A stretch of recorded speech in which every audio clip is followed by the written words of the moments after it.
La haula wala quwata illa billah, amma ba'da. Qala ta'ala wa wasatul qaidin, a'udzu billahi minasyaitonir rajim. Bismillahirrahmanirrahim. Wala takum minkum ummatun yad'una ilal khairi wa ya'muruna bil ma'rufi wa yanhauna 'anil munkar wa ulaika humul muflihun. Wa qala aidan fadzakir fa inna dzikra tanfa'ul mu'minin. Yang saya hormati, saya muliakan jajaran pimpinan cabang Muhammadiyah, pimpinan cabang Aisyah Peru Sukoharjo, juga segenap jajaran pimpinan ranting Muhammadiyah, pimpinan ranting Aisyah se-cabang Peru yang baru saja dikukuhkan. Saya tahniah, selamat mengemban amanah, selamat berjuang, selamat bekerja, dan selamat dipaidu. Ini insya Allah harus siap mental Pak ya. Nah, kalau tidak siap mental nanti suketan naten nanti. Dan juga seluruh yang hadir pada kesempatan siang hari ini, alhamdulillah kita sampaikan kepada Allah SWT atas perkenannya, ridhonya, izinnya kita bisa silaturahmi jumpa di sini. Baik, tugas kami sebagai ketua majelis tabligh tentu diantaranya adalah melakukan pembinaan, pembinaan ke termasuk anggota Korps Mubaligh Muhammadiyah. Jadi Korps Mubaligh Muhammadiyah itu tangan kanannya atau kepanjangan tangannya majelis tabligh, diamanatkan untuk dibentuk dari ranting sampai pusat KMM, Korps Mubaligh Muhammadiyah. Jadi harus dibentuk kalau belum membentuk.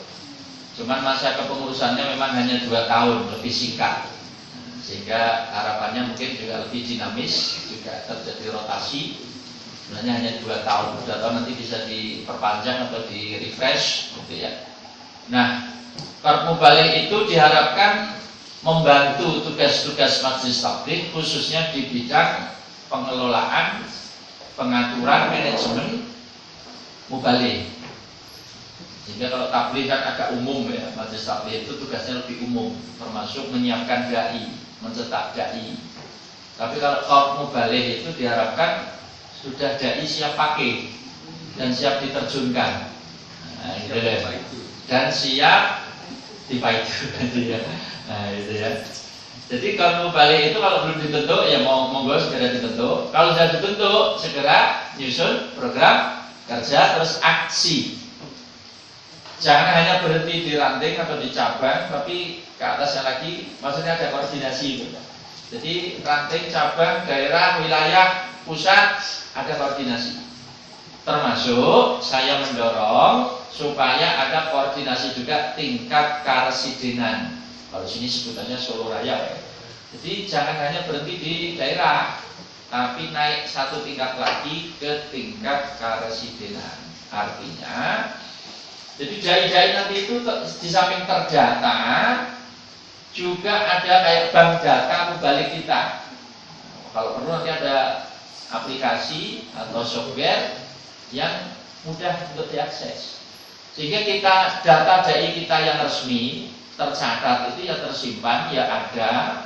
Kalau perlu juga ada yang dibuat dalam bentuk buku saku PDF, bisa di-share ke ranting-ranting Pak, sampai ke ranting. Artinya kalau warga Muhammadiyah mau mengundang dai mubaligh ya diutamakan dari Korps Mubaligh Muhammadiyah. Nah nanti kalau mau milih, bank datanya kan sudah ada. Sambil di situ itu selengkap mungkin Pak, pendidikannya, alamatnya, nomor HP-nya, keahliannya. Keahlian itu juga perlu disampaikan. Oh, Ustadz ini misalnya keahliannya ilmu falak misalnya. Nanti kalau ada cabang atau ranting membutuhkan dai dengan tema kajian falak, oh Ustadz ini kan merasa bermumisol. Oh, Ustadz ini keahliannya adalah bagi waris, bikin mawaris. Berapa dai kita yang menekuni mawaris? Sehingga kalau ada kita ingin ada kajian dengan tema waris, oh Ustadz itu. Ini tidak sembarang hubungnya itu sembarang comot. Jadi ada dua kemungkinan, jamaah kita yang manggil sendiri atau dia pasrah dicarikan pengurus KMM. Ketuanya siapa? KMM Sabah misalnya. Dia bisa langsung menghubungi dai-nya atau lewat pengurus KMM. Kalau lewat pengurus KMM tadi misalnya, dengan penyelenggara pengajian tingkat ranting, Pak Ketua KMM, kami ingin mengadakan kajian, tapi yang dibahas khusus masalah waris. Tolong direkomendasikan siapa yang kami hubungi, atau tolong jenengan menugaskan siapa. Jadi mulai sekarang melangkah ke situ, lebih tertib lagi. Jadi dai kita itu juga terdata, bisa dihubungi, mudah dihubungi, dan diberdayakan, dan diberi panggung. Dan kita utamakan dai internal dulu sebelum dai dari luar. Karena kadang-kadang kalau dibiarkan begitu saja, kadang-kadang orang golek penceramah itu juga suka-suka sing golek, Pak. Nah, suka-suka sing golek itu tidak selalu background dari dai itu nyun sewu backgroundnya Muhammadiyah, dan tidak selalu sejalan dengan paham Muhammadiyah. Nah, tidak sejalan paham Muhammadiyah itu bisa Pak, bubrai, Pak. Bisa ngendoni, bisa bingungi. Tidak mesti orang itu pahamnya sama, Pak. Walaupun sama-sama Islam ya, tapi fikihnya dalam hal tertentu tidak selalu sama. Nah, nyun sewu yang sering seliwer-seliwer neng kajian Muhammadiyah itu sekarang saya amati nyun sewu kebanyakan itu Ustadz Salafi di luar Muhammadiyah, sing seliwer-seliwer bundang. Nah, Salafi dengan kita ada persamaan ya, tapi juga ada perbedaan. Nah, perbedaan itu biasa, Pak. Awal-awal urung ketok dibuat namanya juga nembear gabung, bedanya disimpan. Warga kita kepencut, waduh, bahkan lebih keras sih, lebih kendeli, lebih banter, lebih kencang, tas-tes. Nah, mereka kan dapat simpati, malah jadi ustadz favorit, padahal dia pahamnya lain. Nanti suatu saat akan keluar aslinya. Nah, aslinya itu bisa beda dengan Muhammadiyah. Misalnya apa yang beda? Tapi kadang-kadang menyadarinya kiri-kiri, Pak. Ini bodoh ini beda. Negeri bodoh ini beda. Ditolak pemerintah maksudnya. Muhammadiyah ditolak pemerintah. Kan ke depan potensi beda ini saya sering, Pak. Karena kriteria pemerintah naik sekarang, tidak 2 derajat. Jadi 3 sekarang. Hanya potensi berbeda semakin besar, semakin sering maksudnya. Nah, Salafi kan minded pemerintah dan rukyah. Muhammadiyah hisab. Nah, nembe konangan nanti ada bodoh itu. Loh, ustaz yang biasa ngisi masjid Muhammadiyah ini kok tiba-tiba kok nganjurke bodoh ini kan melu pemerintah. Kayak jadi pahami apa to? Nah, nembe bertanya-tanya, Pak. Dan dia nembe keluar. Ini hisab dihantam tiba-tiba oleh dia. Zakat profesi tiba-tiba gembosi. Zakat profesi tidak ada. Zakat profesi itu bid'ah. Padahal lazismu itu sumber utamanya kalau zakat profesi, Pak, salah satunya, Pak. Ustaz Sapi Prabu malah gembosi. Rasa bayar. Lah wong ngajak bayar, kalau ngajak orang bayar kira-kira mandi di, Pak. Mandi ngajak orang bayar, Pak. Wis to, basa urunan ngajak bayar kalau orang bayar, mandi sing ngajak orang bayar. Wah, nyong cocok sing iki. Itu akhirnya wajib tiba ora wajib. Ngerti nang wis saiki. Ngerti ngono ora tau bayar aku. Lha ngono iki. Nah, makanya saya kan nulis buku itu. Tidak bisa fikih Salafi Muhammadiyah. Langsung tak tulis 2 jilid, Pak. Itu saya bahas 30 perbedaan fikih Salafi Muhammadiyah. Cuman mau buku ini belum cetak ulang. Jilid 1 sama jilid 2 30 perbedaan fikih Salafi Muhammadiyah. Jadi bedanya ya lumayan oke. Cuma warga kita kan kurang menyadari, Pak. Ngertinya lebih podo nih. Sing beda-beda itu bisa dari ngertinya nanti belakangan. Nah, mari sini. Jadi kaum Mubalin Muhammadiyah ke depan diharapkan ya eksis, hadir, dan aksi. Aksi itu punya kegiatan yang jelas. Termasuk saya pesan, dakwah itu tidak harus nunggu diundang. Dakwah tidak harus nunggu dipanggil. Ada kalanya dakwah itu juga proaktif, jemput bola. nawarke. Ora apa-apa. Enggak apa-apa. Jadi menawarkan kebaikan itu juga tidak apa-apa. Sebab kalau kita pasif itu ngenteni diundang, ya nak diundang. Dan orang tahu diundang, ya orang tahu dakwah. Jadi ada kalanya ya kita menawarkan, tidak apa-apa. Jadi Majelis Tabligh Wilayah juga punya program turba ke PDM. Turba ke PDM itu harus diundang, karpe dhewe. Artinya saya dan teman-teman menawarkan, teman-teman PDM Sukoharjo, kami dari wilayah mau mengirim dai 10 orang, tolong diterima. Kan menawarkan diri. Ya alhamdulillah selama ini kok tak tawari orang sing nolak. Misalnya nolak kok ya bangetan.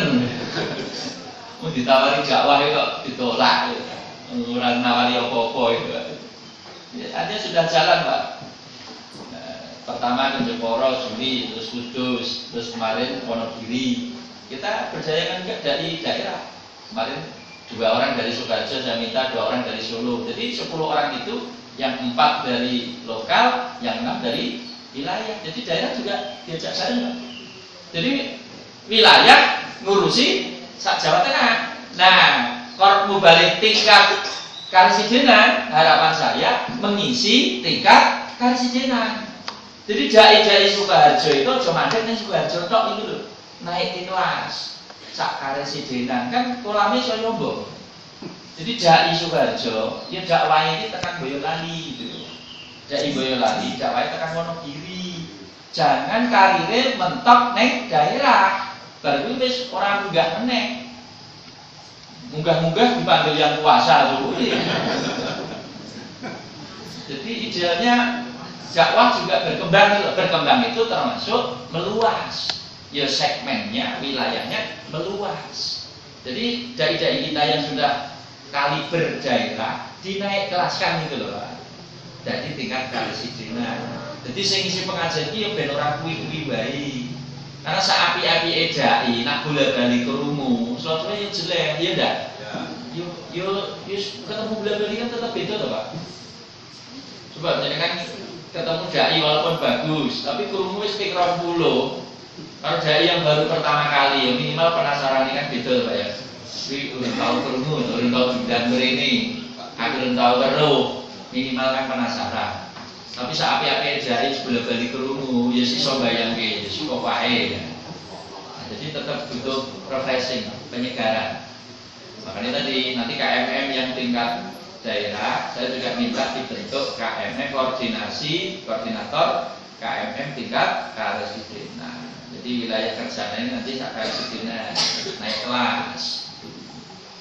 Jadi kita punya bank data paling enggak tingkat wilayah lah. Jadi dai yang tingkat wilayah Muhammadiyah ini sapa wae ngakses ning di dai tingkat karesidenan sapa wae ngakses ning di dai tingkat daerah. Jadi kita ada bank dai-nya, bank datanya ada, bisa diakses. Termasuk tadi lengkap dari alamat, nomor telepon, keahlian, lengkap.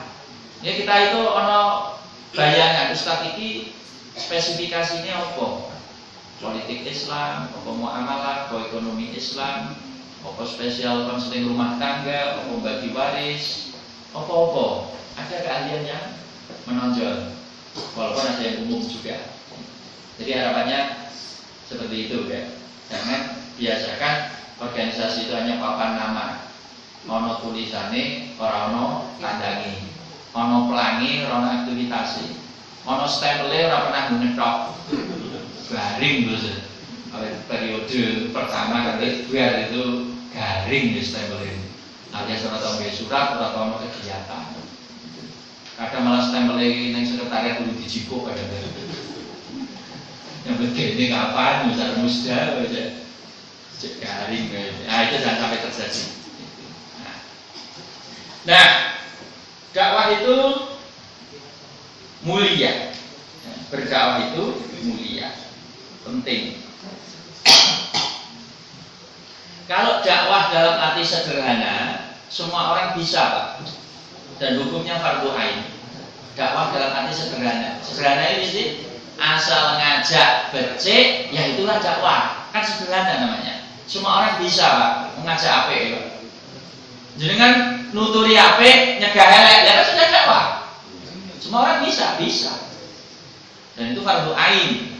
Soalnya semua orang mampu.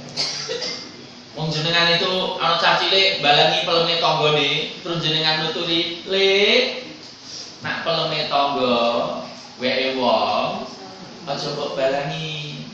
Nak pengen nembung utawa tumbas." Itu sudah dakwah jenengan. Memberi pemahaman. Nyolong kira itu sudah dakwah. Ada anak misalnya gelut, jenengan tuturi, "Le, aja gelut kira apik, sing apik kuwi tolong menolong, sayang menyayangi." Dakwah. Ora kudu dakwahi daki-daki. Dakwah dalam arti sempit, sederhana, semua orang mampu dan bisa. Dan itu hukumnya fardu ain. Semua harus mencoba itu. Mau sederhana itu. Nah, yang dakwah fardu kifayah itu dakwah yang kira-kira profesional, kira-kira itu lah ya. Profesional itu artinya ya terstruktur, terencana, pakai metode, pakai tujuan, seperti bentuk KMM, fardu kifayah, perwakilan. Dan memang tidak semua orang memenuhi syarat, kira-kira begitu. Nah, itu fardu kifayah, itu dakwah profesional. Nah, itu butuh pelatihan, butuh syarat, butuh kriteria tertentu. Nah, kembali ke tugas majelis taklim tadi untuk tingkat wilayah, ini saya sampaikan programnya. Karena majelis taklim juga punya beban membentuk dai atau mencetak dai. Nah, untuk mencetak dai itu kita ini satu periode ini dituntut mencetak 1.200 dai. 1.200. Gimana mencetak 1.200? Nah, kami punya rencana akan menyelenggarakan semacam kursus dai. Untuk bahasanya saya pakai bahasa sekolah tabligh Muhammadiyah. Bali STM. Sekolah tabligh Muhammadiyah itu tak buat 1 semester. Tapi malah masih nantang setahun, Pak. Ya setahun isben tak layani, tapi konsep awal saya 1 semester. 1 semester ini sedengan, orang kesuwen, orang kecepatan. 1 semester itu nanti kita kerjasama dengan perguruan tinggi Muhammadiyah. Kalau kajian Solo yang siap ya tentu UMS. Ya, kalau Pekalongan UMPP, kalau Purwokerto Banyumas UMP, Purwokerto. Kalau Magelang Unima. Yang sudah saya tembung siap UMPP sama Unima. Jadi tak tembung langsung maksudnya. Sudah ada pembicaraan awal siap. Belum tak tembung enggak, tapi insya Allah ya siap. Cuman secara formal belum saya surati, belum saya tembung. Bertahap maksudnya, tidak harus sekaligus kadang agak berat. Dan dijajal dulu 2 titik, nanti semester berikutnya buka lagi di titik lain. Jadi 1 angkatan 50, 1 kelas 50. Kalau animo besar, bisa aja langsung buka 2 kelas 50-50. Kalau animo besar, kuliahnya 1 semester. Tiap Ahad sehari full, jam 8 pagi jam 5 sore, 1 hari 4 mata kuliah. Khusus jam keempat praktek, jadi prakteknya dokek maksudnya, ora teori dok.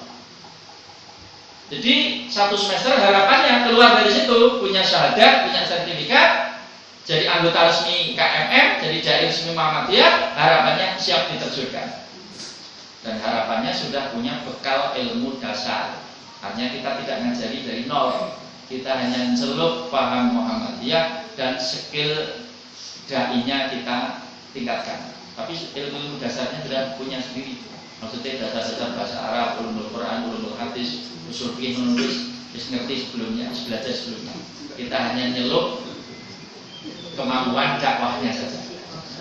Keluar dari situ harapannya bermunculan dai-dai baru dan siap pakai dengan kemampuan ya lebih sebelum dikhusus.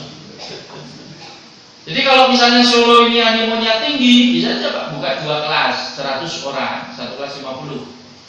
Karena animonya tinggi. Nanti kami menjawil PWM.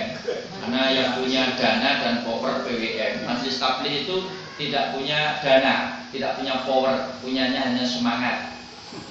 Karena anggota majelis taklim itu rata-rata hanya imam langgar Pak. Imam langgar pun langgarnya langgar kecil, masih sengketa lagi. Saya berebutan ya, jadi tetap imam langgar. Jadi kalau diminta jauh-jauh daki-daki, terutama biaya orang tekan. Kami hanya punya ide, kurikulum, semangat. Tapi nak tekan pembiayaan orang nyanda pikirannya. Itu ranahnya PWM PDM. Jadi nanti kami hanya minta per daerah misalnya, silahkan Anda kirim, ya paling nggak sejumlah PCM-nya Pak ya. Kalau sini PCM-nya 20 misalnya, ya saya minta ngirim 20. Jadi setiap PCM minimal ngirim 1 lah. Sing ngragati sapa? Ya sing ngragati sing ngirim lho. Ora sing ngundang. Ngirim kok ora tanggung jawab. Jadi yang ngirim dan insyaallah enggak mahal Pak. Saya hitung-hitung itu biayanya per orang kurang lebih itu 1,2 juta. 1.200.000. Itu tidak harus dibayar sekaligus kan, tiap bulan dibayar 100.000 kan rapat abot. Masuk sekelas PCM ngirim dai siji di sekolah ke ngeragati 200.000 per bulan orang mampu. Ya mampu lah. Jadi kami itu lebih ke kurikulum dan tenaga, instruktur dan sebagainya, tanggung jawab pembiayaan dan sebagainya. Ya monggo jenengan gandeng lazismu ya monggo. Tapi yang jelas itu ranai PDM PCM yang punya garis komando. Majelis itu tidak punya garis komando, Pak. Garis himbauan saja majelis itu. Yang punya kekuatan instruksi PWM ke PDM ke PCM. Majelis tidak punya garis instruksi, paling hanya menghimbau, mengajak, mengeluh gitu aja. Sambat. Jadi seperti itu. Jadi kita ada upaya konkret untuk meningkatkan skill. Nah, adapun Majelis Tabligh Daerah juga mau mengadakan semacam kursus singkat dai, ya monggo prinsipnya makin banyak dai yang disediakan, makin banyak dai yang tercipta, sehat saja, bagus-bagus saja. Permintaan dai, khotib itu sebenarnya cukup tinggi, Pak. Apalagi menjelang Ramadan. Permintaan itu sebenarnya tinggi, Pak. Dan kadang-kadang kita kewalahan. Sekarang bayangkan saja, Pak, satu masjid saja itu minimal butuh khotib saja itu minimal 5. Ini belum kalau cadangan ini, Pak ya. Kan biasanya orang Jawa kan lupa sarang, Pak ya. Wakil liwat itu, Pak. Kali tak butuh 5. Itu baru khotib. Belum cadangan ini. Nah, cadangan ini juga 5. Satu masjid saja butuh 10. Itu khotib. Lah pengisi kajian rutin misalnya, tinggal ngalikan saja seminggu berapa kali di masjid itu. Kalau tiap malam ada, berarti kan butuh 7. Kalau seminggu itu 3 kali, kan butuh tambah 3. Kalau satu masjid saja sudah butuh berapa kali? Burung ranting, burung aum, burung yang lain-lain. Nah, kita butuh dari banyak. Dan itu harus disediakan. Disediakan. Makanya mencetak dai baru juga kebutuhan. Di samping juga memaksimalkan yang sudah ada. Jadi begitu. Nah, sebenarnya KMM menurut saya tidak mesti hanya diisi bapak-bapak. Ibu-ibu itu juga masuk KMM, saya kira juga tidak masalah. Karena kebutuhan dai tidak hanya bapak-bapak, ibu-ibu juga butuh dai, ya enggak? Ada juga kadang-kadang materi khusus tentang kewanitaan. Kalau materi khusus tentang kewanitaan, kok sing isi bapak-bapak, baik sing ngrungokke karo sing krungu itu padha-padha kadang ora nyaman. Masuk bapak-bapak nerangke cara memasang pembalut yang syar'i. Piye sih? Nah, cara prakteknya piye, Pak? Teori kok. Ora nyaman maksudnya. Macam-macam darah, cara membedakan darah haid, darah nifas, darah istihadah. Bedanya apa? Sing nerangke bapak-bapak kurang meyakinkan. Kurang meyakinkan. Ya, kalau itu cocoknya nerangke ibu-ibu. Maksudnya sesama wanita. Ya ora canggung, ya ora perkewuh, ya ora isin, ya ora saru. Jadi seperti itu. Bikin wanita hamil, ya sing rangke ben ibu-ibu. Bikin darah-darah menurut ben ibu-ibu. Nah, iya, karena ada materi khusus yang ya sing cocok nyampe ke ibu-ibu. Makanya di kalangan mufti Sahabiyah ya ada Siti Aisyah. Siti Aisyah itu kan tangan kanan Nabi untuk menjelaskan hukum-hukum berkenaan dengan wanita. Dan ibu-ibu lebih nyaman tanya Bunda Aisyah daripada tanya Nabi kadang-kadang. Walaupun Aisyah juga tanyanya ke Nabi. Tapi kan yang menjelaskan kan sesama wanita lebih nyaman.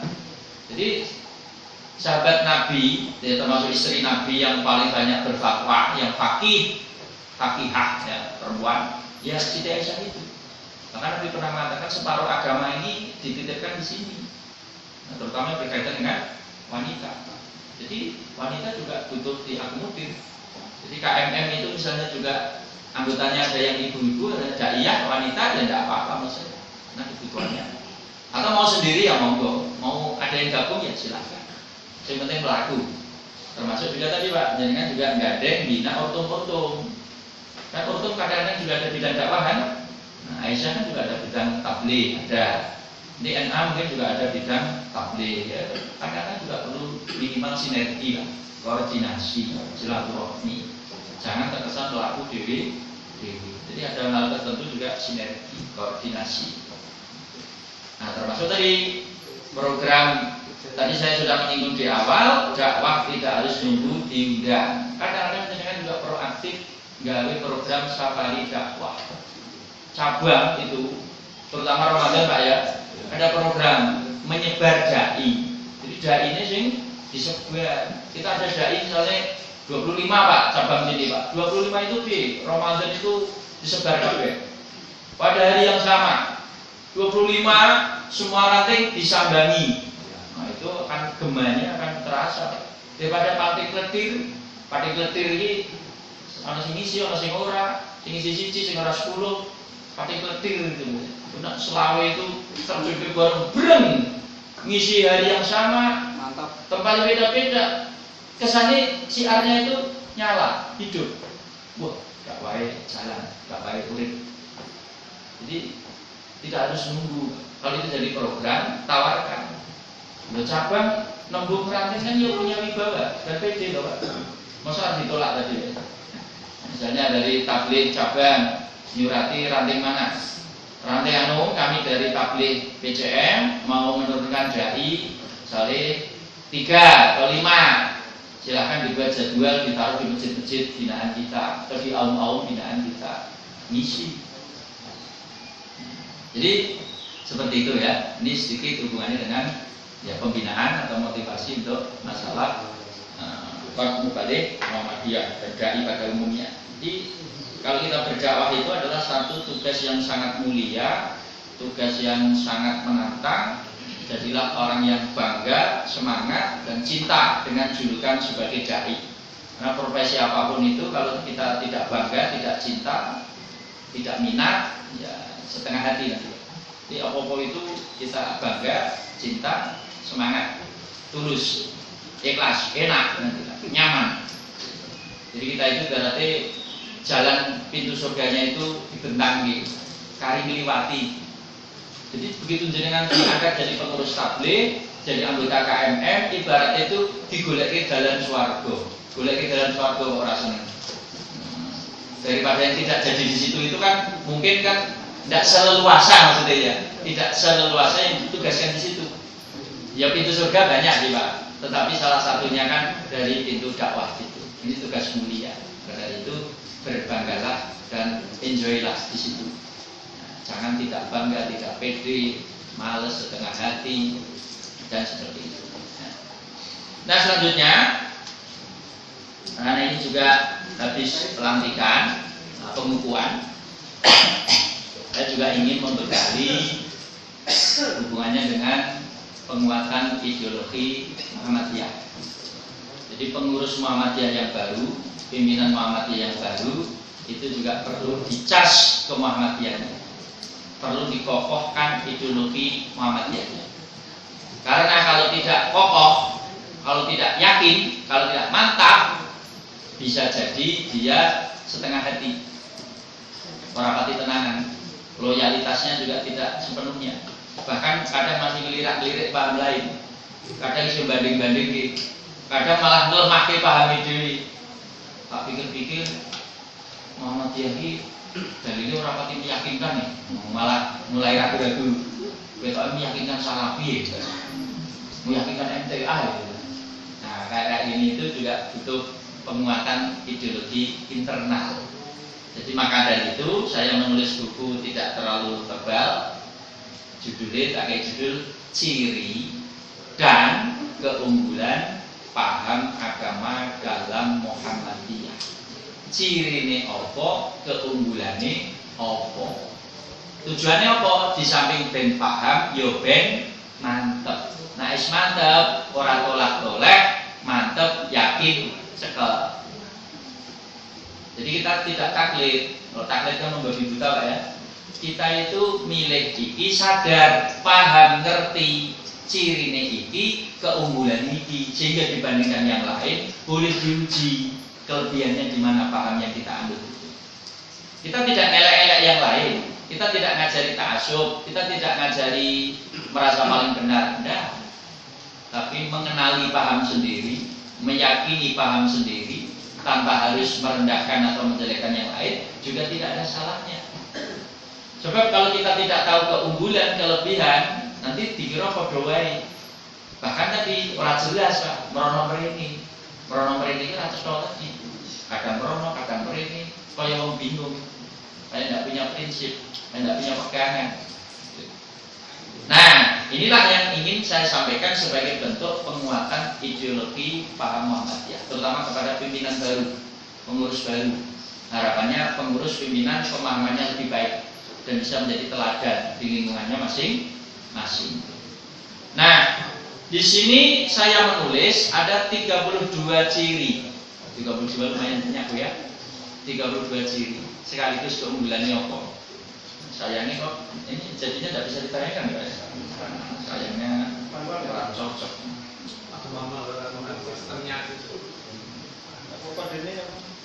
Enggak keyboardnya.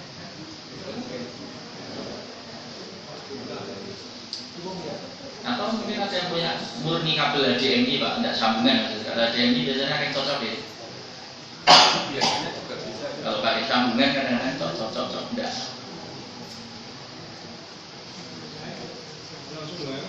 Kalau misalnya ada sana HDMI, sini HDMI, banyak cocok ya. Baik Bapak Ibu ya, saya ingin menyampaikan sebagian saja ciri sekaligus keunggulan, terutama si nonjol-nonjol. Pertama,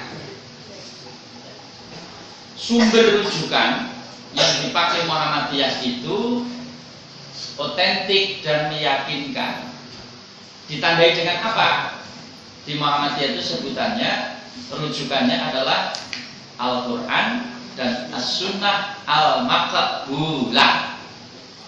Rumusan Anda tajin gitu Pak ya. Al-Quran dan As-Sunnah Al-Maqbulah. Dengan bahasa lain, rujukan yang dipakai Muhammadiyah itu otentik dan meyakinkan. Rujukan ini otentik, asli, meyakinkan, tidak meragukan. Nah pertanyaannya, sing meragukan itu apa Pak contohnya? Yang meragukan itu contohnya nyun sewu misalnya hadis dhaif, meragukan. Hadis sahih ahad saja itu tidak semeyakinkan hadis mutawatir, tapi masih oke lah. Jadi Muhammadiyah itu tidak mengamalkan hadis dhaif, apalagi palsu. Ini bahasa lainnya, rujukan Muhammadiyah itu meyakinkan. Nah, apa ada yang masih pakai hadis dhaif Pak? Ada. Apa ada yang masih pakai hadis palsu Pak? Ada. Nah, ini menurut kita kurang aman. Muhammadiyah itu golek sing aman. Sing ora aman, ora tinggu, ora diamalke.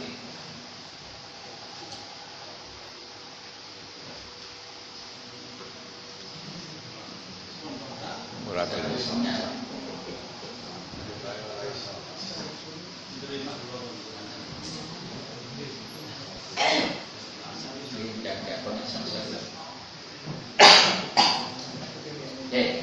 Jadi itu ya. Jadi di sini kita dengan salafi banyak samanya. Rujukannya sama-sama tidak menggunakan hadis dhaif, apalagi palsu. Dengan salafi kita sama. Cuma nanti beda nih cara memahami. Tapi dari sisi hanya menggunakan sunnah yang sahih hasan sama kita dengan salafi. Tapi ormas lain kadang-kadang dengan hadis dhaif masih mau. masih pakai. Bahkan hadis palsu masih pakai juga. Nah, ini kurang aman. Bagi kita kurang aman. Jadi kadang-kadang di antara orang awam kurang peduli atau kurang bisa membedakan kualifikasi hadis itu, derajat hadis itu tidak sama. Dari sisi sana yang meyakinkan hadis mutawatir, meyakinkan. Dan ini jumlahnya sedikit, Pak. Hadis mutawatir itu sedikit, tidak banyak. Di bawah mutawatir, hadis ahad dibagi lagi. Sahih ada lidati, ada liwairi. Sahih secara umum oke, cukup banyak. Di bawahnya hadis sahih, hasan masih oke. Di bawah hadis hasan, dhaif. Dhaif itu variasinya banyak. Ada yang dhaifnya parah, ada yang tidak terlalu parah, ada yang dhaif ringan. Nah, di bawah hadis dhaif, hadis paling parah, namanya hadis maudhu, hadis palsu. Ada lagi hadis palsunya palsu. Saking palsunya dicari di kitab hadis palsu tidak ketemu. Saking palsu nih. Jadi ada kitab khusus hadis palsu ada digoleki kitab hadis palsu cek ketemu. Tapi orang sing hadis palsu saking palsu nih digoleki kitab hadis palsu wae ora ketemu. Saking palsu nih. Nah, kadang-kadang orang awam mungkin urung iso bedake. Ciri ora iso bedake apa? Nak momen-momen tertentu neng grup-grup WA ada orang niatnya mungkin apik, dakwah dan sebagainya, tapi awalnya pembukaannya judulnya Rasulullah bersabda, tapi belakang digoleki rawahu sapa, ora ana rawahune. Iki prawine sapa, ora ana. Rawahune rawahu WA ternyata. Itu salah satu ciri hadis palsu, prawine ora ana. Tapi kok judul awalnya Rasulullah bersabda, tapi kok perawine ora ono sapa sing ngerti. Ora iso dilacak. Mungkin niatnya apa? Salah satu ciri hadis palsu dhaif itu apa? Seneng ngei ganjaran sing budi-budi. Atau seneng ngancam dosa sing abot-abot, terlalu dilebih-lebihkan maksudnya. Amalan cilik ganjarane budi. Kalau hadis sahih proporsional, Pak. Contoh hadis sahih proporsional itu apa? Sapa poso hari Arafah, dosane dilebur 2 tahun. Setahun sing wis kliwat, setahun sing arep teko. Hadis sahih. Poso sedina mlebur dosa 2 tahun wae. Tapi nek hadis palsu, wani ubral, Pak. Sapa poso sedina sasi Rejeb iso nebus dosa 20 tahun. Wani 20 tahun. Wong palsu itu. Palsu ya wani 20, Pak. Sing sahih ora wani oke-oke. Setahun atau 2 tahun. Sing palsu wani 20 tahun. Itu salah satu ciri. Lah wong awam dikai hadis-hadis ngono kuwi dolan-dolan. Seneng maksudnya. Asik. Poso sedina lho, dosaku 20 tahun hilang. Padahal umure mung 59, pas. Tapi masalah ini tekan akhirat, ini kan nagih sapa? Nagih Gusti Allah, Gusti Allah bali. Sing ngandani sapa?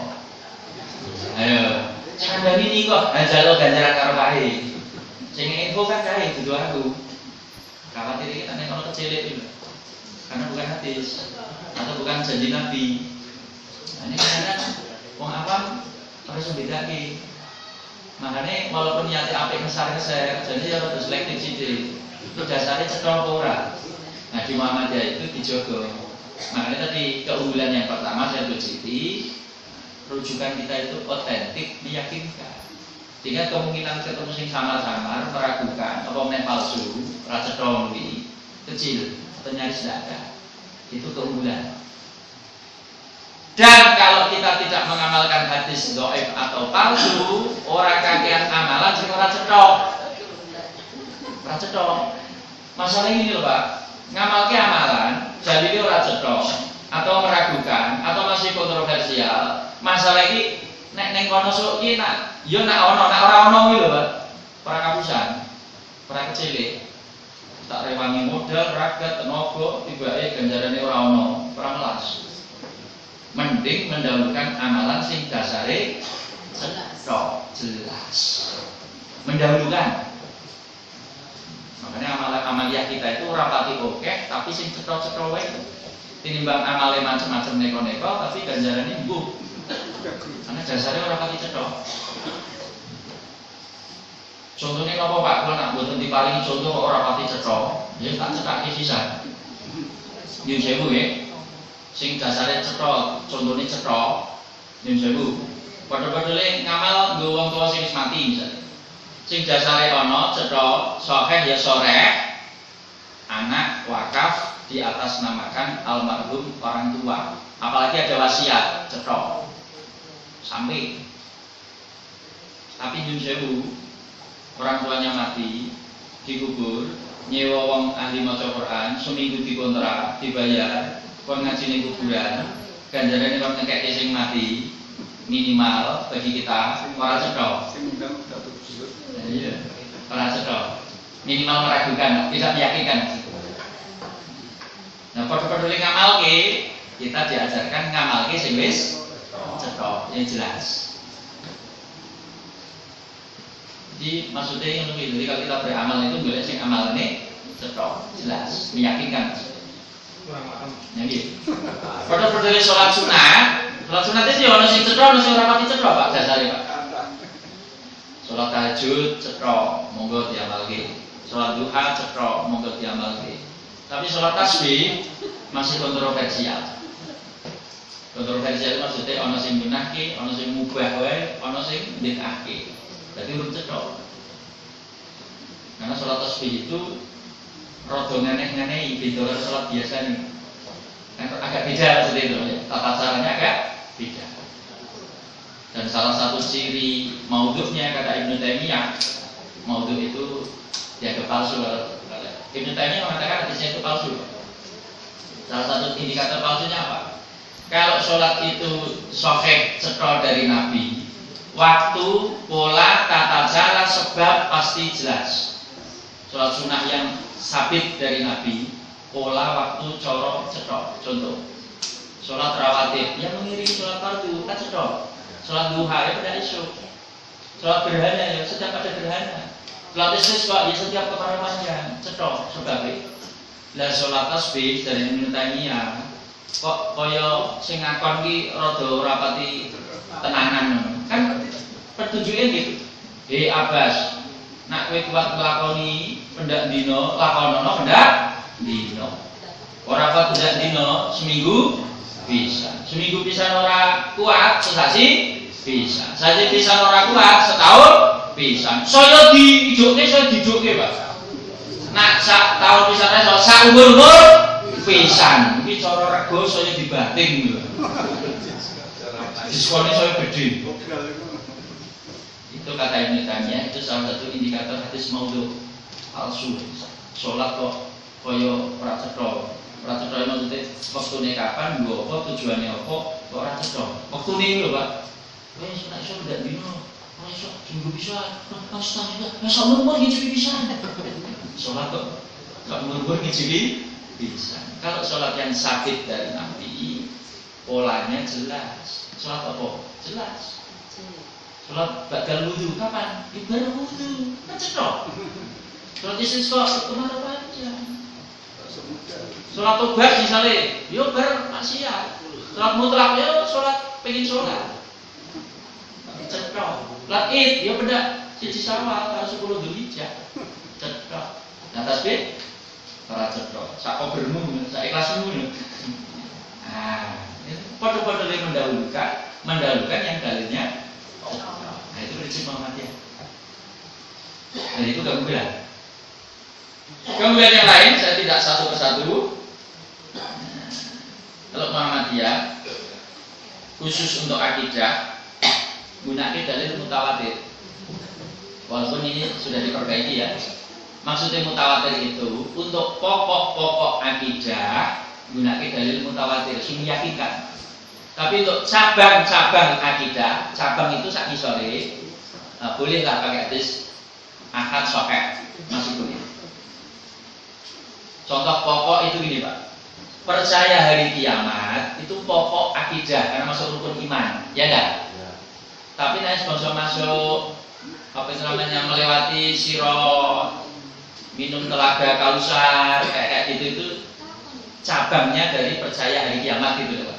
Cabang itu maksudnya ya dikukup itulah. Nah, tapi pokoknya adalah percaya hari kiamat. Jadi karena dalam akidah menggunakan hadis mutawatir saja, kemungkinan kita terjatuh atau terjebak ke khurafat kecil. Hanya selamat dari kepercayaan khurafat. Maksudnya gitu loh Pak. Ini juga keunggulan. Sebab kalau kita gunakan dasar yang tidak jelas, masih mungkin terjebak ke kepercayaan khurafat. Apalagi nyun sewu ya, dasarnya mimpi Pak. Kan ada orang yang percaya dasarnya mimpi. Mau ngelakoni ini, aku mimpi. Aku untuk wangsit. Ya nak mimpinya Nabi Ibrahim, wahyu, Nabi ya. Mimpinya orang biasa, wahyu kudu. Wah, usik-usik nih. Usik-usik itu harus ditimbang dengan kaidah lain. Kaidah lain itu apa misalnya? Syariat. Kaidah lain lagi apa? Logika. Karena kalau tidak ditimbang lagi bisa bahaya.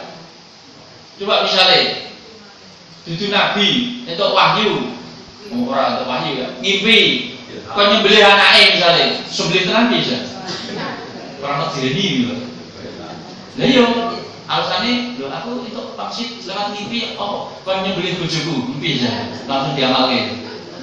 Itu kalau tidak ditimbang dengan akidah, tidak ditimbang dengan syariat, tidak ditimbang dengan logika, bahaya dasar mimpi Pak. Kalau ditimbang dengan syariat, loh, ketemu pirang perkara kok nyembelih bojone dhewe. Kan ora ketemu, ora alasan maksudnya. Enggak bisa dibenarkan. Di logika, ya ora nyanda. Opo nyembelih wong yo? Ora nyanda. Nah, karena kita timbang dengan itu selamat, ora dilakoni maksudnya. Tapi bagi orang yang tidak kritis, tidak ditimbang, kalau misalnya itu dijalankan, para medeni. Itu bisa terjebak pada khurafat. Termasuk khurafat nyun sewu, sebagian orang punya keyakinan. Katanya, bahkan sudah di lagu, dari syair, katanya penghuni kubur, pendak malam Jumat, wonge, ruwe, Bali, gitu kan? Bali.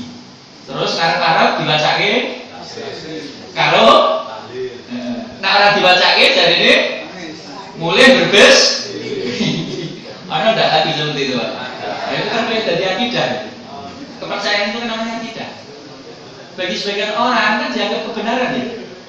Punya keyakinan pendak malam Jumat, arwah wong sing wis mati termasuk mungkin bapak ibu sing baik, katanya Bali nunggu di kuwi dibacake kuwi. Ah jadi amaliyah. Tapi dasarnya ya dasarnya rasa dong. Atau tidak meyakinkan atau tidak ada. Nah, iya. Mending kalau hanya kepercayaan sampai di situ, karena kepercayaannya diimbui betul Pak. Jadi ini Mbak Putri, timungan malam Jumat, kemudian Jumat Kliwon, ini persis sebelahnya Mbahmu, kalau geblak barang. Ojo lali Mbahmu ini bisa senengnya apa? Jadah goreng karo jenang, ini cepai ya, ini kamar tengah, karo kopinya sing pahit, sing kental, sing lebih. Ojo lali, mbakone cepai, mbakku semprul. Ayo, apa sing dadi kelangenane mbae dhisik dicepai. Jam 12 bengi dipasang. Begitu esok subuh, lah kok kalon, wah senenge kon. Lha tenan le, Mbah Mekaku ndek Bali. Buktine napa to Mbah Putri? Lah kuwi jetahe pangan separo. Jarene putune, aku sing mangan, Mbah. Mati nggak kejadah mati. Nah itu ditambah-tambah itu saya khurafatnya saya ada gitu. Makanya nyun sewu karena Muhammadiyah terkenal dengan doktrin itu anti TBC, tahayyul bid'ah khurafat karena dasarnya yang meyakinkan. Nah kita selamat dari TBC, tahayyul bid'ah khurafat. Itu keunggulan. Di Muhammadiyah angel dihapusi sing gaib-gaib menemui, angel ditipu. Coba dhisik batune Ponari itu dodolan ning lingkungan Muhammadiyah. Saya yakin orang payu Pak. Ponari buka praktek ning lingkungan Muhammadiyah, orang payu. Wong Muhammadiyah luwih percaya Pokari tinimbang Ponari. Pokari Sweat iki lho.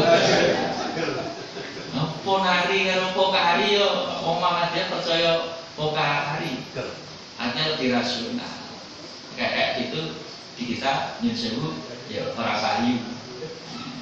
Karena kita tidak membiasakan sing rada bau-bau perubahan. Kita lebih rasional. Itu lebih selamat. Yang bau-bau perubahan tidak percaya, kadang-kadang cek coba. Contohnya apa? Misalnya sampai hari ini selalu saja masih ada orang menjadi korban, misalnya korban penipuan. Contohnya korban penipuan apa misalnya? Ada orang yang katanya ngaku pintar, iso gandake duit. Korbannya kan ada terus. Coba nanti lingkungan Muhammadiyah promosi ini orang lain, karena kita harus dibentengi dari TBC. Tapi di masyarakat tertentu, bisa untuk pasaran, saya percaya. Yang repot itu nak korban ibu-ibu. Padahal ibu-ibu itu kakek utang, kakek kredit, bojone ora ngerti, mumet, ana sing ngeki solusi, tapi solusine sesaat dan sesaat. Sesaat kalau sesaat iki tulisannya padha. Nek tak waca sesaat. Ora sesaat, sesaat iki. Kadang-kadang dibisiki, "Yuk sampean kakek utang yo." Ingin golek solusi lah, iya. Aku dikenalan wong pinter gandake duit 10 kali lipat. Malah 10 juta jadi 1 juta, malah 1 juta jadi 1 miliar. Padahal dia kakek utang loh, cek dudulan. Karena pengen memenuhi mahar ibu kita. Ben iso 1 miliar, setor 100 juta dudulan. Wah, karena ben tambah percaya kok. Ngambil ritual perdukunan, mistik, bakar kemenyan, topo dan sebagainya. Akhirnya begitu akhir ritualnya soyo aneh. Kudu kungkum neng banyu pitung sumur, sumurnya neng pinggir desa, pinggir sawah, kayak jam 12 bengi, kayak atis yakin ya, yakin. Padahal orang itu ono wong liya, kejaba si wanita itu sama dukune. Padahal dukune semi cabul. Dukune cek nom sih sana. Ujung-ujungnya tidak dibidik itu. Ini ritual tinggal yang terakhir, yang paling menentukan. Terserah ibu sanggup apa tidak, tapi ini memang paling berat. Tapi suami paling berat juga paling nikmat.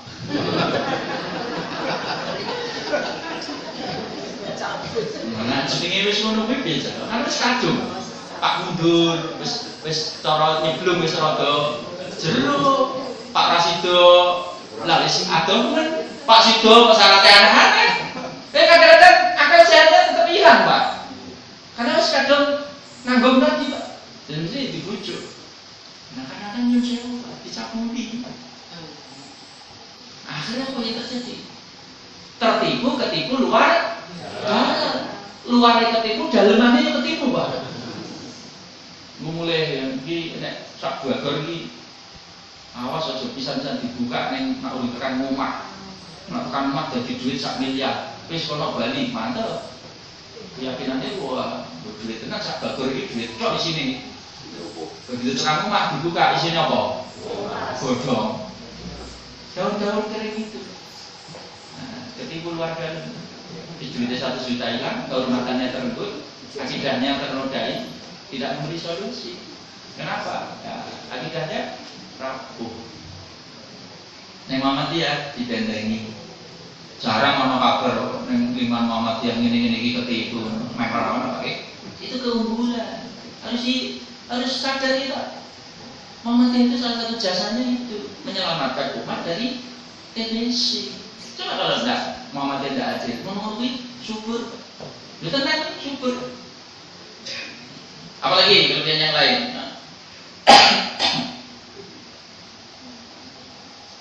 Ini saya ini tak terakhir bedanya kalau MTA. Masalah posisi hadis ahad sama am Al-Quran. Jadi kalau MTA usul fikihnya kayak madzhab Maliki saya mati.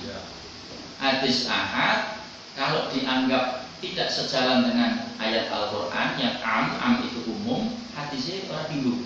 atau dikalahkan. Apakah ini mutlak, apa ada pengecualian, tapi ke situ arahnya. Nah, kalau Muhammadiyah, hadis ahad yang sahih dikaitkan dengan petunjuk Al-Quran yang am, diposisikan sebagai mukhassis, taksis, pengkhususan. Artinya hadisnya masih bisa diamalkan. Jadi tidak diposisikan tabrakan. Nah, ditabraknya hadis kalau ayat kan kesannya menang di Pak. Itu menang ayat, hadisnya kalah. Itu nak ditabraki. Muhammadiyah tidak memposisikan tabrakan, pengecualian. Nah, tidak ini Muhammadiyah NTA. Contohnya apa Pak? Kasih contoh. Tadi masalah sedekah anak khususnya kepada orang tua. Hadis seperti ini MTA persis ahasan ditolak. Ditolak itu tidak diamalkan. Jadi kalau manhaj tarjih sebenarnya menerima Pak. Hadis sahih ahad tadi sebagai mukhassis, pengecualian. Jadi kalau ada anak misalnya wakaf atau sedekah di atas namakan almarhum, ini tidak harus bacaan ya, dan diartikan bacaan. Wakaf saja boleh sampai masyru' berpahala. Hadisnya banyak, tidak hanya 1-2. Dan sahih, petunjuknya sahih itu cetok. Gimana dengan ayat walaisa lil insan illa ma sa'a? Manusia tidak memperoleh apa-apa kecuali yang diusahakan. Ya kita baliknya gampang sih Pak. Hadis itu dengan ayat tidak bertentangan. Kok tidak bertentangan? Saya tanya sekarang. Anak ini termasuk usaha orang tua apa enggak? Iya. Jawab saja. Iya. Anak itu termasuk usaha orang tua enggak? Iya. Termasuk. Lah kan masuk sa'a namanya. Ayat tadi kan mengatakan orang tidak memperoleh apa-apa kecuali yang diusahakan. Sekarang saya tanya, anak itu termasuk usaha orang tua enggak? Iya. Nah, iya. Berarti apa yang dilakukan anak orang tua melu duweni bertentangan dengan ayat enggak? Tidak. Di sini konteksnya bukan masalah darahnya. Darah itu anak karo bapak, usahanya. Mbok anak tiri tidak ada hubungan darah, asal jenengan usaha, maksudnya usahanya di sekolah, diragati jenengan usaha. Ya tetap dapat pahala jenengan. Orang masalah darah. Mbok anak kandung lahir procot, tinggal meninggal malah digua, malah diopeni, jenengan tidak punya usaha. Itu modal dibetok, tinggal lumok. Prestasinya apa? Anak orang lain, anak tiri, anak pungut, anak orang liya dengan openi, kaya anak kandung, ya sing diusaha sapa? Ya jenengan. Bukan orang tua kandung. Jadi yang dibela Allah itu kasab, usaha namanya. Orang masalah darah, kasab. Nah, sama guru karo murid. Guru karo murid orang hubungan darah. Tapi ada kasab. Apa kasabnya? Ngajar, mulai, ngajari, sabar, tekun, laten. Pernah jangan bisa melapor ke polisi. Nah, kurang sabar apa guru saya. Ya enggak? Begitu muridnya pinter, dia dapat pahala. Guru ini untuk duit apa? Guru ini untuk ganjaran apa? Itu. Padahal tidak ada hubungan darah, ya enggak? Karena yang dipentingkan kasar. Jadi ayat itu tidak bertentangan. Jangan cepat-cepat menimbulkan bertentangan. Dipikir roda jero sithik. Tidak bertentangan ayat. Jadi laha ma kasabat wa alaiha kasabat isi nyambung anak orang tua. Anak ini kasabe wong tua. Makanya orang mau ganjaran. Mbok duwite anak, wong tua melu duwe hak enggak? Punya hak enggak? Duwite wong tua anak punya hak enggak? Sama-sama punya hak. Buktinya apa? Kalau mati saling mewarisi. Bapak mati, anak ahli waris. Anak mati, wong tua ahli waris. Punya hak sih. Bahkan nanti renung-renung ke wong tua ya ini yang mundur amale dhewe. Orang mundur amale dhewe tak kayak contoh. Ini utamanya kan di kampung itu contoh pas. Nah, neng perumahan wong kota kadang-kadang ora pati pas sebenarnya. Ini neng kampung tak ada contoh pas. Contoh misalnya, jenengan neng kampung wakaf tanah misalnya di atas nama almarhum bapak jenengan yang wis itu. Matur karo ketua PRM. Pak Ketua PRM, tolong disedani pulau sak keluarga atau saya mewakafkan sebidang tanah seluas misalnya 1000 meter persegi, tapi saya atas namakan almarhum bapak saya. Tolong diterima. Mungkin di mata warga dengan hebat Pak, hebat, anak yang berbakti. wani wakaf di atas nama bapak itu anak yang hebat di mata masyarakat. Tapi misalnya ya, bapak jenengan ki urip meneh, kuwi jenengan dipreke itu gampang. Lek ngepreke piye? Rasa gaya le. Emang lemah sing mbok wakaf iki tinggalan di sapa? Kowe kare nemu kok bahaya. Kira-kira bisa nggak seperti itu Pak? Kalau bapak jenengan sugeng ya, rasa bergagah kan jenengan dong. Kita wakaf atas nama orang tua. Orang tuanya tangi, emang sing tuku kowe ngono. Ya tinggal aku dhisik to. Bapak jenengan ngono disawat karo mbek jenengan. Ala aku ya rasa gaya wong ya tinggal aku. Berarti kalah kabeh. Oh desa rata-rata masih dinggon kan muncul aja Pak. Luncur ngetos ya. Tadi mau malisi ora tuku ora medal. Ngimbu ora iso ngedoli pinter. Lah sapa bae? Ana sampeyan sono wong ya teko.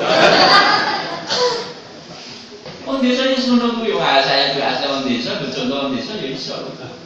Jadi tidak ada yang gagah. Nak dijelaskan, masuk akal pendapat Muhammadiyah. Muhammadiyah mikirnya panjang. Makanya kalau ada anak, wakaf di atas orang tua. Orang tua yang jibu amalnya dewi, gitu maksudnya. Orang kok jibu amalnya anaknya, amal dewi. Mau lewat kowe yang saya itu jadinya bagus mati mulu aja. Tapi pokoknya dia, orang tua. Pokoknya, nah, silakan diuji. Mengikuti para Muhammadiyah menggunakan hadis tadi dengan jauh mengikuti MTA yang tidak mengakui, silakan diuji. Termasuk peluang dapat pahala tambahan. Sing MTA menutup koyo-koyo nak mati ora iso untuk tambahan kok anake. Tapi Muhammadiyah ajarannya masih bisa. Dan itu adalah peluang untuk berbakti pada orang tua yang sudah meninggal. Makanya di Muhammadiyah saya sering ceramah. Walaupun di Muhammadiyah saya kadung maca ahasan itu nyokot juga, Pak. Ora tau maca tarjim malah macane tanya jawab ahasan wae. Ahasan itu persis itu kalau MTA di sini. Tapi kalau manhaj tarjim, saya bacakan fatwa tarjim. Boleh, hadis itu diamalkan, bisa. Dan itu membuka peluang pahala baru, Pak. Jadi kan didik anak ngoyo-ngoyo, pintar ngoyo-ngoyo, sugih ngoyo-ngoyo. Lah kok mati wis ora iso nambahi, gimana ini, Pak? Kalau anak hanya bisa nambahi donga, lah tanggane itu nggak iso. Terus bedanya anak karo tangga kok.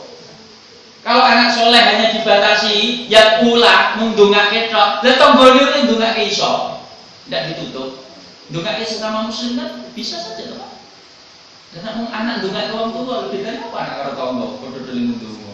Kalau anak lebih dari itu maksudnya itu. Anak-anak ada saham orang tua. Sing modali, sing ngragati gitu. Aja nutup-nutupi aja ora ngetokke. Jasane wong tua karo anak iki ora iso ditutup-tutupi. Jadi kalau anak beramal, wong tua iki ngundhuh amale hakikatnya. Silakan dirasakan unggul paham Muhammadiyah apa itu dirasakan lebih kokoh mana argumennya, keterangannya. Tapi gitu, banding itu menunggu. Terus lagi, ya, umur. Oke, dikit lagi. Ini yang kita sekarang bedanya kalau salafi. Doktrin ini, Pak. Doktrin Muhammadiyah diajarkan tidak merasa paling benar. Ini muni neng manhaj tarjih yang 20 itu, Pak. Manhaj tarjih tidak merasa pendapatnya paling benar. Kita tetap toleran menerima kritik. Ini adalah ketawaduan, kemoderatan paham Muhammadiyah. Orang ngajari awak itu paling benar, paling pinter. Makanya Muhammadiyah itu moderat dalam banyak hal. Tapi nyun sewu di ormas lain kadang-kadang diajari fanatik. Kalau tidak mengikuti kita tidak selamat. Kalau tidak golongan kita diragukan. Kalau bukan golongan kita tidak dijamin. Kita tidak ngajari seperti itu. Kita paling diajari hanya kita merasa benar tanpa harus merasa paling benar. Itu bunyi, Pak, mansus. Makanya Muhammadiyah dengan salafi beda. Salafi yang jauh ada kecenderungan apa? Merasa paling benar. Gampang nyalafi yang itu, Pak. Sing ora padha tabraki salah-salafi. Saking fanatike mengeluarkan daftar Ustadz Subhan. Sing ketoknya daftar Ustaz Subhat kelompok mana? Ini daftar Ustaz Sunnah, ini daftar Ustaz Subhat. Loh, berarti sing kelompok dhewe tok sing Sunnah, liyane Subhat. Begitu PD-nya melabeli kelompok lain sebagai Ustaz Subhat. Kepedean. Muhammadiyah tidak pernah mengeluarkan daftar Ustaz Subhat, daftar Ustaz Sunnah. Kalau ada sedikit himbauan, utamakan dai internal Muhammadiyah, itu masih wajar, Pak. Hanya himbauan. Tapi kita tidak sampai pakai bahasa Ustaz di luar Muhammadiyah adalah Ustaz yang misalnya apa? Kan ngece atau terlalu merendahkan. Minimal ya ngejak kurang rukun lah. Ya minimal dilabeli Subhat yang udah tersinggung loh. Wah, kok diarani Subhat nyamari apa? Ya, gitu ya. Ini bedanya. Muhammadiyah itu moderat. Termasuk fikih Muhammadiyah dalam banyak hal, karena tarjih biasa lihat lintas mazhab, fikih Muhammadiyah insya Allah sing kuat-kuat tur gampang. Walaupun sing kuat tidak mesti gampang, tapi memang kuat sering ketemu gampang. Ini orang boleh sing gampang. Ini kelebihan, Pak. Makanya kalau perbedaan fikih, Muhammadiyah lebih siap. Maksudnya orang kagetan. Coba Muhammadiyah itu orang pati nyengit, beda fikih. Orang kagetan itu. Contoh, Muhammadiyah sholat imami bismillah bater melu, bismillah bidik melu. Bahkan misalnya belas sholat dibaca tetap melu. Tidak terlalu ambil pusing. Melu jamaah. Tapi pusing, tidak tanya-tanya, madhabi apa, aliran apa, ormas apa, melu. Karena kita moderat. Orang serkutis. Kita tarweh, Pak. Papat. Yo kendhen papat. Orang kaget. Loro, gelem. Ayo. Muhammadiyah itu siap berbeda. Orang gampang nyingit. Coba tarweh, papat. Muhammadiyah gelem. Loro, melu. Orang tarweh, gelem, Pak. Ngopo tarweh terus? Sekali prei. Ya sesekali. Masa makan terus? Jujur, ayo makan terus. Ya misalnya makan terus ya longko wae ya. Rek tampisan ya pernah ora makan. Aku dhewe ya kadang ora makan. Lah yo itu fanatik. Orang fanatik. Coba lagi nyun sewu. Tapi contoh memang fakta kok. Coba MTA tetangga kita.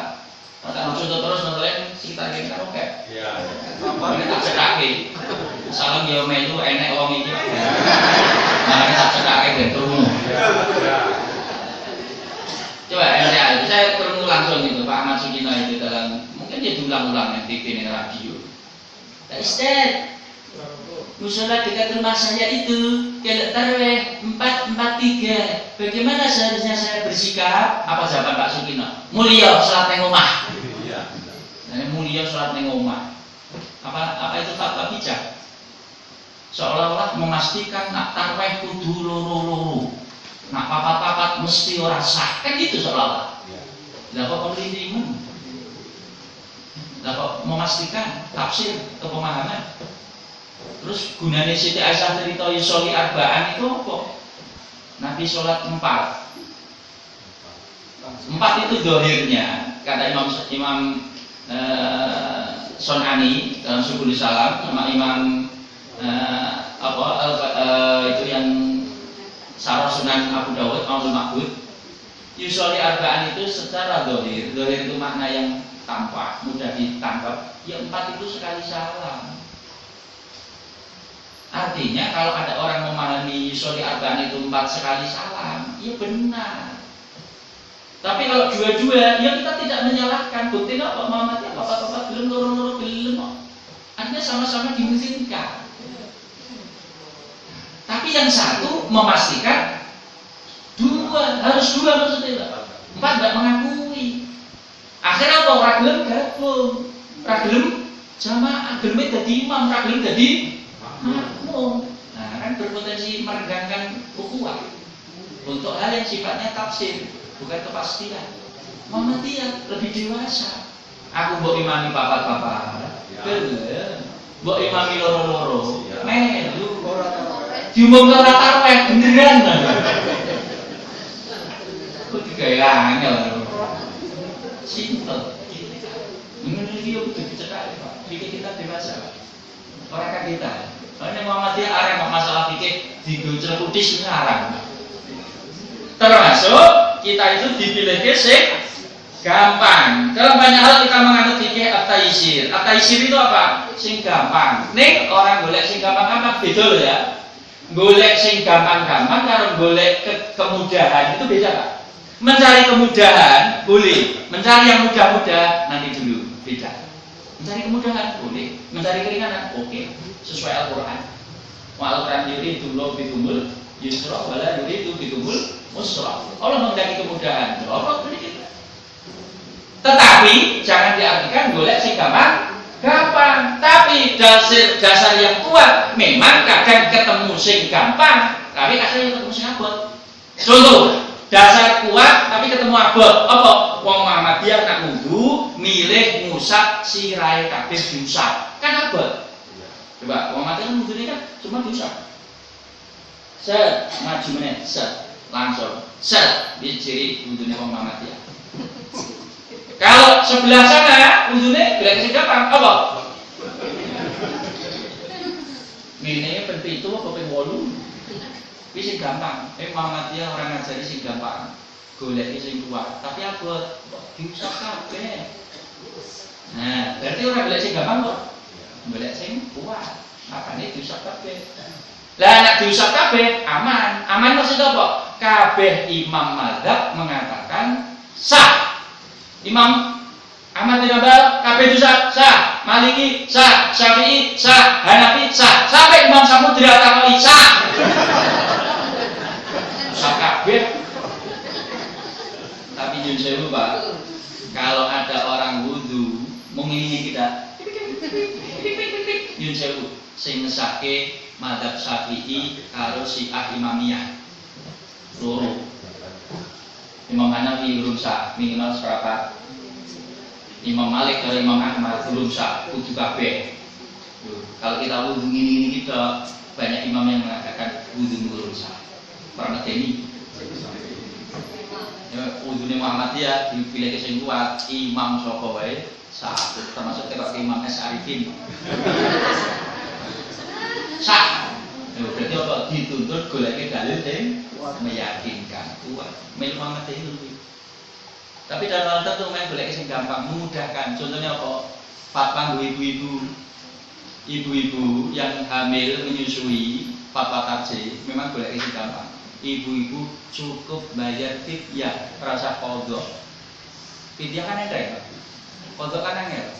Golek sing gampang apa nih? Cukup bayar fidyah. Sing bayar sinten? Ya garwane jenengan. Mosok jenengan wis meteng cek kon bayar. Sing ngetengi suruhnya opo? Lah kono sing bayar jenengan juga gelem. Lah itu memudahkan.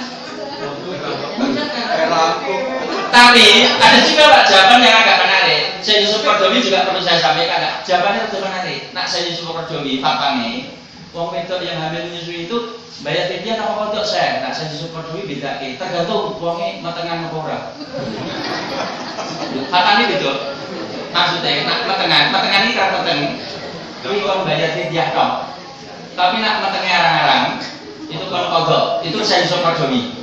Tapi nak fatwa tarjih uang yang tengah nopo ora cukup bayar fidyah. Lha gampang nek Mas Tarjih. Tapi nak nganggo Syekh Qaradawi tak pikir-pikir ya rada masuk akal sih. Karena ada juga wanita itu yang memang sering hamil. Wong bisa kan anaknya pepeh Pak. Anak kok rolas ini terus cincinnya kapan? Anak kok rolas. Pedak lumpuh metu pedak timbul jujur pedak meteng. Kena diteni kuwi. Nanti orang tuane apal kayak diteni ibu mantumu kayak anggere sesuk meres anduk ketemu tambah ya. Saking syukuri maksudnya. Sing itu syukur sing lanang kiyeng ya wis. Tambah terus.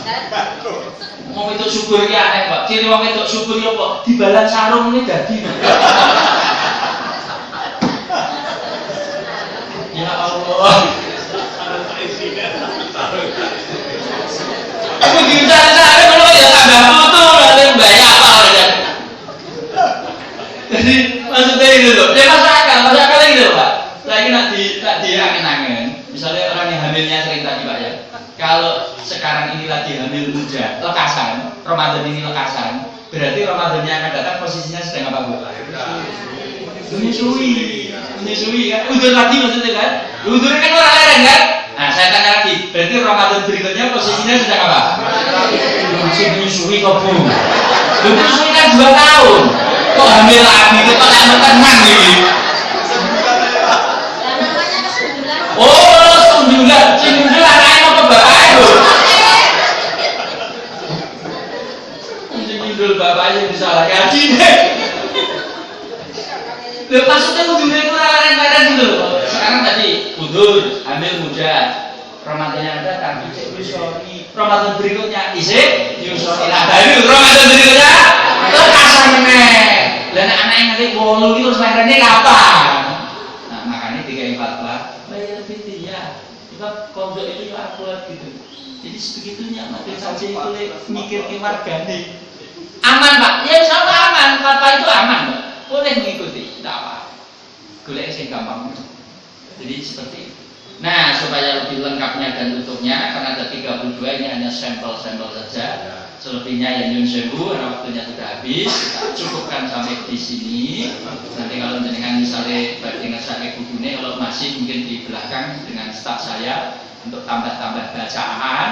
Nah, ini dasar-dasar paham Muhammadiyah. Sehingga alangkah baiknya kalau kita pahami dan mantap, dan paham, dan yakin, dan orang tolak-tolak, sehingga kita tidak gampang tergiur dengan paham lain. Jadi, makanya Bapak Ibu yang sakit kaula aturaken, saya setuju matur nuwun sanget kalian pihak PCM, PCA, dan Takmir juga pimpinan Majelis Tabligh yang sudah memberi kesempatan kami untuk silaturahmi, dan mohon untuk dimaafkan bila mana ada tutur kata, canda yang kurang pas, kurang berkenan, mohon untuk dimaafkan. Sekian dan demikian, nasallallahu alaihi wasallam mukminin billahi sabilil haq fastabiqul khairat. Assalamualaikum warahmatullahi wabarakatuh.